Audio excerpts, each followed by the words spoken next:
The internet and privacy seem to be things that don't gel. And I'm looking at myself dressed like this, and I wouldn't buy something from a person who is dressed like this in the middle of summer. But that's why when you buy a car, you go through the entire the lease agreement or the loan agreement, because you know the guy in front of you isn't there for you. He's there for himself. Am I right? But when you do the same thing online, you really don't think about it because you're the person selling it to yourself. You say, oh, terms and conditions. Well, it's all good. I'm getting free calling for like a month. OK, take it off. But nobody actually realizes how much you're signing away when you just say, I agree to those terms and conditions. I asked myself one day, how often do I check this, I agree, and move on? And it's more than 10 times per week that I do that. It's safe to say that putting anything on the internet is not safe. Anything you want private, you don't type it in. But if you notice, earlier it wasn't that big a deal. Maybe 10 years ago, you'd give your information to your bank, you'd give it to your insurance company, you'd give it to your employer, and it would stay with those guys. They would have your information, but they wouldn't share it with everybody else. As all of us make it easier for people to share information, and we make it free in a lot of cases, people are starting to share, and everybody is connected. So if you make a purchase today, and you go to your bank tomorrow and say, I want a loan, they will look into your history and say, oh, you made this purchase. I wonder why you want a loan now if you just bought a car last week. Things like that don't really work in our favor. But it's now more than just that. We need to realize that people like Google, Microsoft, your bank, and your ISP naturally, everybody has this intricate web of information, and they know how to link it together. When I signed up for a visa for the US, I signed away my privacy right there. I'm pretty sure that the FBI, CIA, NSA, and another bunch of people I don't know about have a file on me. And if they want, they can point a satellite at me and say, OK, this guy's over here. I don't know about you guys, but I'm pretty sure a lot of you have that same problem. Am I right?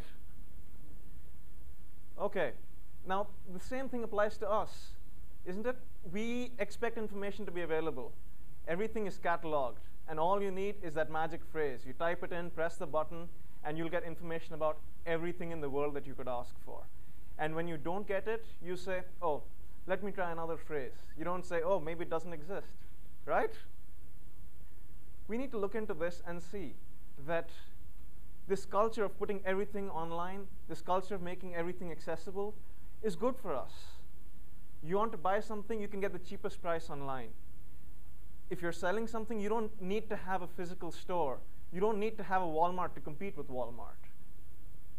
This is good for us, but you need to realize that there's a trade-off there. You buy something online, you use VeriSign. But you notice then that you've swiped it. But do you know that your bank creates a record of that? They know what you bought. They know when you withdrew money. And they know what loans you have. They know everything. And they will use it when they feel like it. And if you think a credit card is justified because the bank is someone who needs to know what you're doing, money is important, whatnot, I'll give you another example. My friend, he just bought an Android phone. Those are cool. One of them is very popular for us. We like it a lot, the Droid.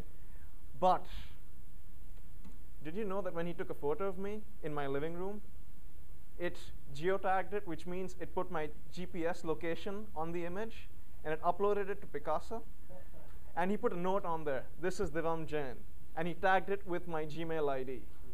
So now, even though I didn't tell Google, Google knows my address. It knows that I know this fellow. And it knows where I was at that date and time. I didn't want it to know that. But I signed that away when I said, I want a Gmail account. I didn't think of it back in 2004, but it's too late now. Everybody has this information. Facebook has it. I'm pretty sure that if one of you Googled me, you'd get my LinkedIn account or you'd get my Facebook address, my Facebook page, and you'd get to know a lot about me. And when you start doing things like twittering with your cell phone, then Twitter would know that you were at this place when you Twittered because they have your location based on your cell tower in your SMS or text message. This is not good for you. Because if you have enough people with Droid phones and enough people twittering, these guys know. They're experts at data mining. They know everyone and how they know each other. They have a better social network than Facebook does. I don't know about you guys. It scares me. And it should scare you too. Be careful about what you do with your identity. Don't leave your business card in a jar for a jackpot or a free lunch at a restaurant. Don't do it.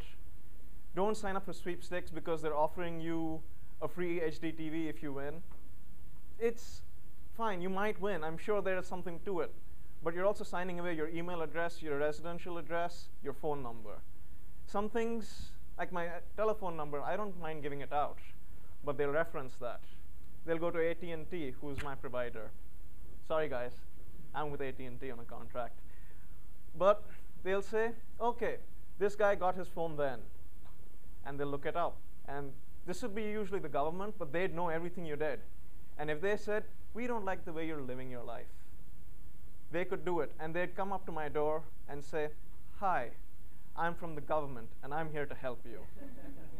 Not something that we want. Am I right? So please, be careful with what you do and what you say, because somebody's always listening. Right, guys? Be careful with what you do. Thank you.